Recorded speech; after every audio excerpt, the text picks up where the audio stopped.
Welcome to RTV. ప్రజా దర్బార్ తెలంగాణలో ప్రజా దర్బార్ ఏర్పడిన తర్వాత ప్రజలందరూ కూడా వారి సమస్యల్ని ఇది స్టార్ట్ అయిన కొత్తలో ప్రజా దర్బార్ అంతా కూడా ఈ ప్రజలతో కిక్కిరిసలు ఆడేదని చెప్పొచ్చు. అయితే ఇప్పుడు మాత్రం మనం చూడొచ్చు లోపలికి అసలు ఎంత ఖాళీగా ఉంది ఏంటి అనేది కూడా మనకు తెలుస్తూ ఉంది. అయితే స్టార్టింగ్లో ఒక 4-5 నెలలు మాత్రం ఇది ఎంత ప్రజలతో మొత్తం కూడా ప్రజలు వివిధ సమస్యలతో అంటే ఎప్పటి నుంచో గత ప్రభుత్వంలో తీరని సమస్యల్ని కూడా ఇప్పుడు చెప్పుకోవడానికి వచ్చిన సందర్భాలను కూడా మనం చాలాసార్లు చూస్తూ ఉన్నాం.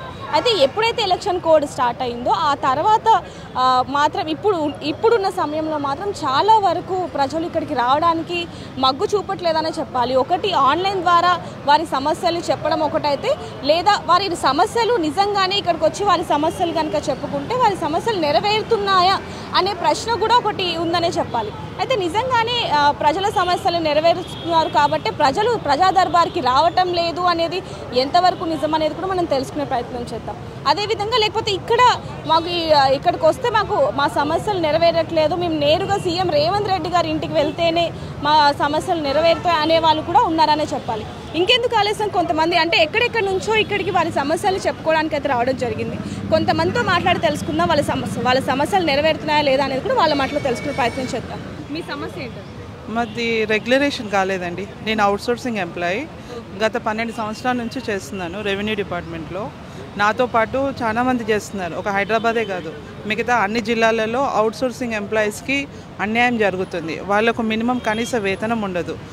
ఎస్పెషల్లీ ఎక్కువ పని చేసేదంటే అవుట్సోర్సింగ్ ఎంప్లాయీ. కావాలంటే మీరు ఎంక్వైరీ కానీ ఏదైనా రీసెర్చ్ కానీ చేసి చూడండి. ఎక్కువ వర్క్ చేసే వాళ్ళు ఎవరు, తక్కువ జీతం తీసుకునే వాళ్ళు ఎవరు అబ్జర్వ్ చేయండి. మాకు ఇచ్చే జీతం కూడా మాకు చాలా 3 మంత్స్కి 4 మంత్స్కి బడ్జెట్ రిలేటెడ్ మాకు శాలరీ బేస్ అయి ఉంటుంది.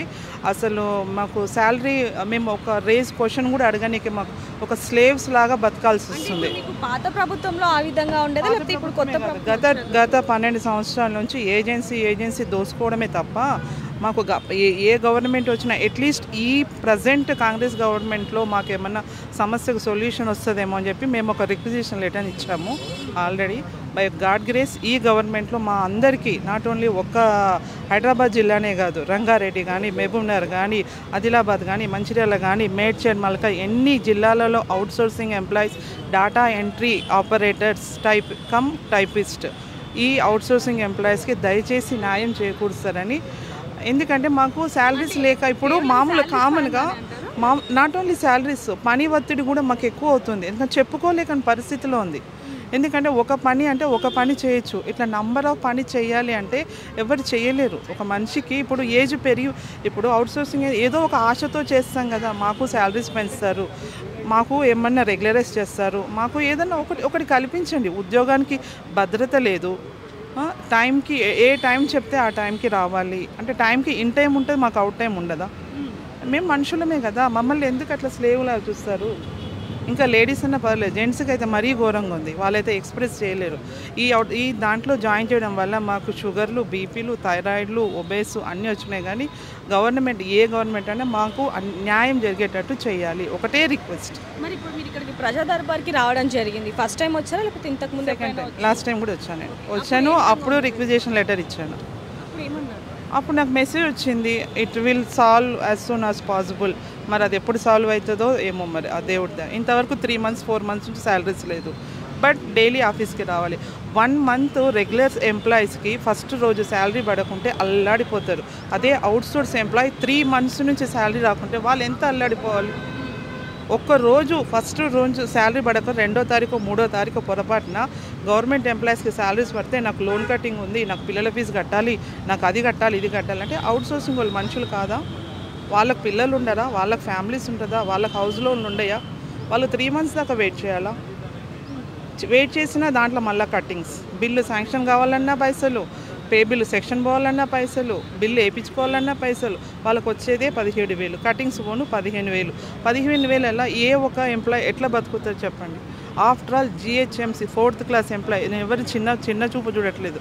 చదువుకుని డిగ్రీలు, పీజీలు, బీటెక్లు చేసి అవుట్సోర్సింగ్లో 15,000 జీతాలకు గవర్నమెంట్ సెక్టార్లో పనిచేస్తున్న సిబ్బంది అందరికీ న్యాయం జరగాలి. వాళ్ళకి మినిమం కనీస వేతనం ఎవ్రీ మంత్. చాలా మంది ఉన్నారండి, ఒక లెక్క అంటూ ఇంత అని తీస్తే చాలా లిస్ట్ వెళ్తుంది.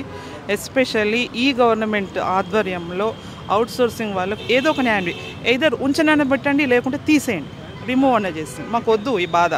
ఎందుకంటే ఆశతోటి పని చేసి చేసి ఆశ మీద కూడా ఆశ లేకుండా పోతుంది. ఇప్పుడు ఈ ప్రభుత్వంలో మీకు న్యాయం జరుగుతుంది అనే నమ్మకంతో రాసిచ్చాం మేము. ఎందుకంటే ఎన్ని సంవత్సరాల నుంచి పడ్డ కష్టం అట్లీస్ట్ ఈ కాంగ్రెస్ గవర్నమెంట్ అండర్లో, ఎందుకంటే మాకు కాంగ్రెస్ గవర్నమెంట్ అంటే ఒక నమ్మకం ఏర్పడింది. మేము కూడా వాళ్ళకే ఓటేసాము. దేవుడి దయ వల్ల వాళ్ళు వచ్చారు.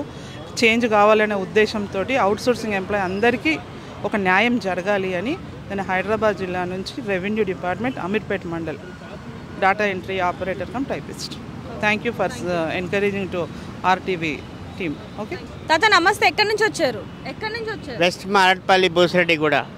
ఎందుకు మీ సమస్య ఏంటి? కాస్ట్ సర్టిఫికేట్ గురించి మాకు ఇల్లు వచ్చింది, కాస్ట్ సర్టిఫికేట్ కావాలా. సెప్టెంబర్ 5 తారీఖు పెట్టినా రిజెక్ట్ అయింది, డిసెంబర్ 13 తారీఖు పెట్టినా రిజెక్ట్ అయింది, మళ్ళీ ఫిబ్రవరి 7వ తారీఖు పెట్టినా. అప్పటి నుంచి అక్కడ ఉన్నా సాయం చేసేటోళ్ళు ఎవరు లేరు, ఇక అందుకే వస్తుంది. మీ కొడుకులు కూతురు ఎవరు లేరమ్మా. నాకు అయ్యమ్మ తీసుకురా అంటారు, అయ్యమ్మ లేరు, అన్నదమ్ములు లేరు, తమ్ముని పిల్లలు ఉన్నారు, వాళ్ళకి మేము చేపియాలి. ఆ టైంలో ఎవరు అనుకోలే కాసాటు కావాలంటే, ఇప్పుడు తిరిగితే ఇస్తలేరు. ఎక్కడి నుంచి వచ్చారు? మీ సమస్య? మేము Nalgonda Telangana all over district నుంచి రావడం జరిగింది మేడం. 2018 నోటిఫికేషన్లో 1370 పోస్టులు అన్విల్లింగ్ పోస్టులు మిగిలిపోవడం ఉండిపోయినాయి. అది బ్యాక్లాగ్ పోస్టులో కలపడానికి వీల్లేదు. అలా అని ఇప్పుడు హైకోర్టు జడ్జిమెంట్ కూడా ఇవ్వడం జరిగింది, సుప్రీంకోర్టు కూడా ఆర్డర్ ఇవ్వడం జరిగింది. ఎలాగైతే నిరుద్యోగులకి ప్రతి ఒక్కరికి నెక్స్ట్ మెరిట్లో ఉన్న అభ్యర్థులకి న్యాయం చేయగలరని సుప్రీంకోర్టు కూడా గవర్నమెంట్ దృష్టికి పోవడం జరిగింది. గత ప్రభుత్వం అసలు ఎవరికి కూడా అపార్ట్మెంట్ ఆర్డర్స్ ఇవ్వలేదు, ఈ గవర్నమెంట్ కొందరికి ఇవ్వలేదు, పట్టించుకోలేదు. అసలు సుప్రీంకోర్టు హైకోర్టు జడ్జిమెంట్నే పట్టించుకోలేదు వాళ్ళు. ఈ గవర్నమెంటు అయినా పట్టించుకొని ఇప్పుడు 21 మందికి ఇవ్వడం జరిగింది. అందుకనే మేము కూడా అడగడం జరుగుతుంది. ప్రతి ఒక్క విద్యార్థి సుప్రీంకోర్టుకు పోయి అడ్వకేట్లో పెట్టుకొని కొట్లాడడం జరగదు. కాబట్టి మేము కోరేది ఒకటే, ప్రతి ఒక్క ఇప్పుడు 1150 మంది విద్యార్థులు న్యాయం చేస్తారు. చాలాసార్లు ఈనాడు పేపర్ కూడా రావడం జరిగింది, ఇంతకుముందుకు సాక్షి పేపర్ రావడం జరిగింది, అన్ని వెలుగు పేపర్ రావడం జరిగింది. ఇప్పటికే 3 సార్లు రావడం జరిగింది ప్రజావానికి. చిన్నారెడ్డి సార్ని కలవడం జరిగింది, ఓఎస్డీ మేడాన్ని కలవడం జరిగింది. ప్రభుత్వం దృష్టికి తీసుకెళ్దామన్నా ఎలక్షన్ కోడ్ వచ్చింది. ఎలక్షన్ కోడ్ అయిపోయిన తర్వాత మొదటిసారి మళ్ళీ రావడం జరుగుతుంది. ఇప్పటికైనా మమ్మల్ని పట్టించుకొని మాకు ఈ గవర్నమెంట్ మన ప్రజాప్రభుత్వం అనే చెప్పుకునే ప్రభుత్వం మాకు సుప్రీంకోర్టు ఆర్డర్ని మాకు ఇంప్లిమెంట్ చేసి మాకు అందరికీ ఉద్యోగాలు ఇస్తే నెక్స్ట్ మెరిట్లో ఉన్న వాళ్ళకి ఇచ్చి న్యాయం చేస్తారని మేము ఆశిస్తున్నాం. అంటే గత ప్రభుత్వంలో కూడా మీకు న్యాయం జరగలేదు అంటున్నారు, మరి ఈ ప్రభుత్వంలో న్యాయం జరుగుతుంది అనిపిస్తుందా? న్యాయం జరుగుతుందనే ప్రజావానికి రావడం జరిగిందండి. న్యాయం జరుగుతుంది. ఇప్పటికి ఇది 4వ సారి, 3 సార్లు రావడం జరిగింది. 3వ సారి వచ్చినప్పుడు మేడాన్ని ఆగి ఒక 11 వరకు ఉండి ఓఎస్డీ మేడాన్ని కలవడం జరిగింది. అది మేడం మేము చైర్మన్ గారితో మాట్లాడతాము అని చెప్పడం జరిగింది. మాకు మెసేజ్ వచ్చింది, అవి కూడా ఉన్నాయండి. 2018 కానిస్టేబుల్ రిక్రూట్మెంట్ మేడం. అయితే అప్పుడు ఒక 1170 పోస్టులు అనేవి అన్విల్లింగ్ ఉన్నాయి, అంటే జాబ్ వచ్చి జాబ్లో జాయిన్ కాలేదు. అయితే ఆ పోస్టులు అనేవి నెక్స్ట్ మెరిట్ ఉన్న అభ్యర్థులకు ఇవ్వాలి. అయితే ఏం చేసిరంటే వీళ్ళు నెక్స్ట్ మెరిట్ ఉన్న అభ్యర్థులకు ఇవ్వకుండా ఎవరైతే కోర్టుకు పోయారో ఆ కోర్టు వాళ్ళు పోయిన వాళ్ళ వరకు ఇచ్చి పోలీస్ రిక్రూట్మెంట్ బోర్డు వాళ్ళు ఓన్లీ వాళ్ళకి ఇచ్చి ఇప్పుడు ప్రజెంట్ నోటిఫికేషన్ల వాళ్ళని ట్రైనింగ్ పంపడం జరిగింది. అయితే ఆ కోర్టు ఆర్డర్ ఏముందంటే నెక్స్ట్ ఎవరైతే మెరిట్ ఉన్నారో వాళ్ళందరికీ ఇవ్వాలని చెప్పేసి ఉంది. ఇప్పుడు మేమందరం నెక్స్ట్ మార్కులు ఉన్నాం మేడం, డేట్ ఆఫ్ బర్త్లో మిస్ అయినాం మేము, 0.5 మిస్ అయినా కూడా అట్లా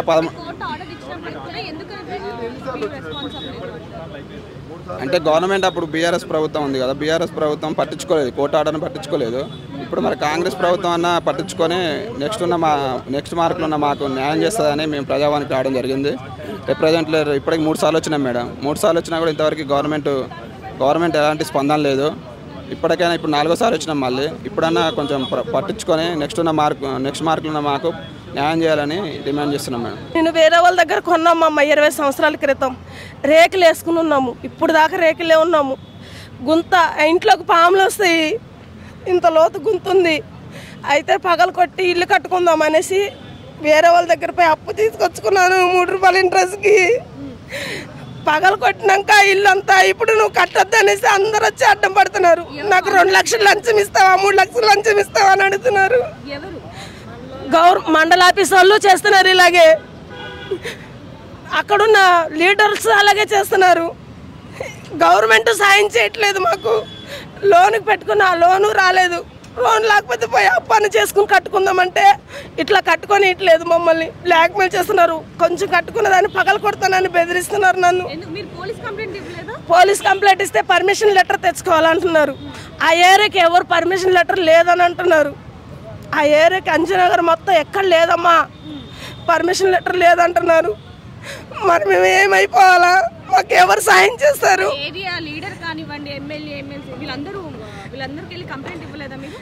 ఎమ్మెల్యే మాకు తెలియదమ్మా. మా ఏరియా ప్రెసిడెంట్ ఉన్నాడమ్మా మా ఏరియాకి, కార్పొరేటర్ గారు. ఆయన దగ్గరికి వెళ్ళాము, మేము దృష్టికి వెళ్ళాము.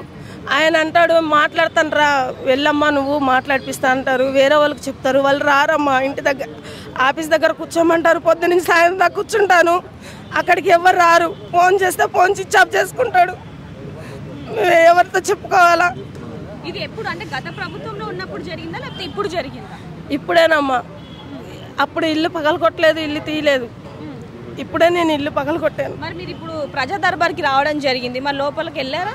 ఇప్పుడే వచ్చారా? ఫస్ట్ టైమా లేకపోతే ఇంతకుముందు వచ్చినమ్మా. ఇది లాక్డౌన్ పడే ముందు వారం వచ్చాను. నాకు తెలీదు, చెప్పారు. వచ్చాను. వచ్చి నేను అప్లికేషన్ పెట్టుకున్న లోన్ కోసం పెట్టుకున్నాను. ఇదే పేపర్లు పెట్టి లోన్ పెట్టుకున్నాను. ఆ లోన్కి ఇంకా ఏమీ రాలేదు, చెప్పలేదు, సమాధానం ఏమీ రాలేదు.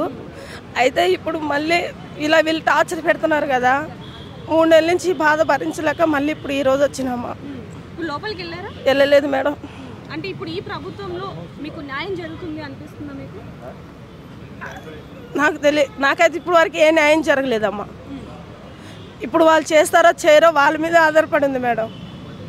ఇప్పుడు దాకైతే ఏ న్యాయం చేయలేదు నాకు. ఇలా టార్చర్ నా పేరు మీద ఉంది.